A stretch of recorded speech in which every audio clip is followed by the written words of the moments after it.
Let's rip straight into it. A lot to discuss today as we do turn the corner into the final week of May, only a few days away, and that ambitious restart date for the NRL, May 28, will arrive on Thursday, and the Commission Chairman, Peter V'landys, has been in overdrive the past few days, putting out the final few fires, a dispute with the refs, loaning players to the relocated New Zealand Warriors, and reports of minimal pay cuts for players with a TV rights deal to be announced before the season resumes.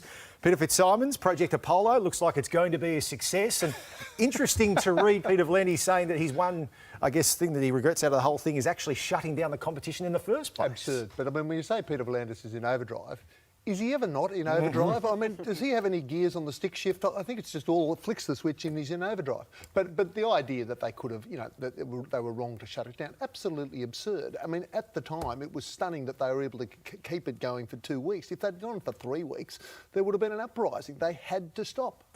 You talk about the coverage of what Peter V'landys has done. Saturday papers, all three main papers, with a feature story on the man himself to get an insight into where he's come from and what he's done. There's been an emotional rollercoaster just for him to get it to this point. Absolutely, and he's been bullish. There's no doubt about that. But he's been brilliant in that because he's now stolen a march on all the other sporting codes. We sat on this show 5 or 6 weeks ago when they first talked about May 28, and we all thought, oh well, that's a date they've put down as a hopeful. I don't think Peter V'landys ever thought it was hopeful. He thought it was a definite, and he's done everything he possibly can to make that happen, and it's going to happen. So it is going to happen, and I hope you're proven right that it's a wise decision. I still have my fears that it's coming back way too early, and that what's happened is, from the moment the government let them through the traffic lights, everybody else stopped, you go through. Of course, everybody else has to go through, and I hope it all turns out wonderfully. The good thing about, we had him on this show not that long ago, and he had an answer for every single question. He wasn't stumped at any point, was he? So he's covered all his bases. He's done it all the right way. So I've got no doubt this is actually going to succeed. And I'm really encouraged by that because I want the netball to start. I'd love a V'landys in netball because, at the moment we're still looking for a training date to even start and get things going. He's done wonders for their sport. Well, there's no doubt across the sporting world they've been watching with keen interest. This was Kane Cornes recently talking in the AFL world and what they've been viewing up north as Peter V'landys does his business. They may also get a month free reign where all of our eyeballs are watching NRL, and I wouldn't usually watch NRL, but I guarantee if live sport's on, I'll be watching. So it may be a massive free kick for them and one the AFL misses out on. So Kane Cornes speaking on Footy Classified recently, and that's the big thing for the rugby league in this situation. They've got a fortnight now where they've got clear air in the Australian sporting market, Mark, and it's a huge advantage. Absolutely, and there's no doubt that's one of the reasons that Peter V'landys was so bullish, because he wanted that free space. And for the first time, probably, the NRL has led the AFL. Normally it's the AFL who are quite bullish. The AFL were originally talking early July start. Now they're June 11, so they've already come in about 2 or 3 weeks of where they originally thought they were going to start their season, only because they're following the NRL. And that's what V'landys and the NRL wanted, and that's what they've got. Should we not note, however, you're talking, this is a sporting panel, you're with a netball background saying, I want the netball to start, and you want to watch the sport. From a purely sporting perspective and absolutely purely rugby league, you beauty, she's starting. From a wider perspective of public health, well, let's just hope it all goes great.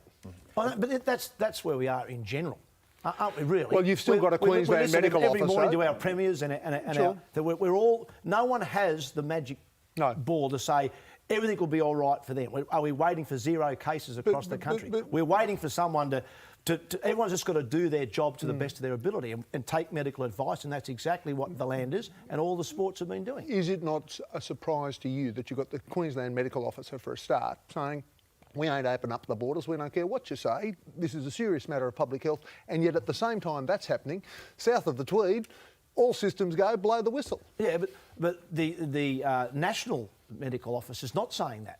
They're saying, get schools open, let's get back to normal. So who's right and who's wrong? It's a huge grey area. So all a sport can do and all a sports administrator to do is go on the advice that's given at various quarters and do the best for their And sport. Peter V'landys keeps citing the bioweapons, chemical, whatever it is, expert, who we don't know who it is. But, you know, the last one that they did have that shut it down didn't give the right answer. Out with you, bring in the biochemicals weapons exporter, whoever that is. I'd feel far more comfortable if the league expert was somebody that we could see who would look down the barrel of the camera and say, this is safe, keep going, it's all good. But at the moment, totally anonymous. One of the great stories to come from all this is obviously the commitment the Warriors have shown to the game, and they've left Tamworth, gone to the New South Wales Central Coast, and on departure from the New South Wales country town. A harker to say thank you for looking after us. This has been a great story, Kath, and the good news is, because of they obviously got limited playing depth over here, they're going to be able to have players loaned to them through the season. Yeah, and I mean, that was the right decision to make, wasn't it? They've put so many sacrifices in place to get this league off the ground, to get over here and to commit to the season.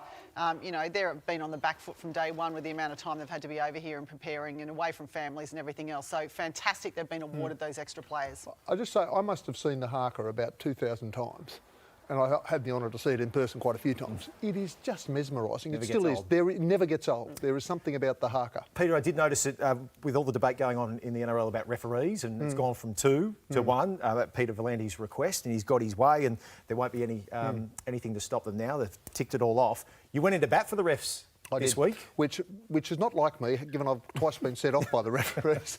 But basically, I mean, what was rugby league about when it started? It was about the rights of the workers for a start to earn $1. You had 16 people, referees, first-grade referees, who many of whom had upended their life, who'd moved states and devoted their life. And when it's suddenly announced with 6 minutes' notice, we're cutting your workforce in half, you'll excuse me for saying, actually, there's some workers' rights involved here. You can't just dismiss the referees. They're an absolute key part of the game. To give them 6 minutes' notice that this is what's happening, why wouldn't they protest? Don't they have rights too? And aside from that, though, surely this is not a good thing for the game. There's already things that go missing and, you know, going to the video ref more often than not. If you're taking a ref out of that massive field and the amount that's going on, surely there's going to be more incidents that go missing. I also thought it was like Bill Harrigan's damn hide to say, I'm there, I'll be there. Hang on, Bill Harrigan, you're a respected elder in the referee community. They're looking to, you know, preserve their lives, their jobs, their income, their employment, and you're saying, yeah, if they don't come, I'm there, please.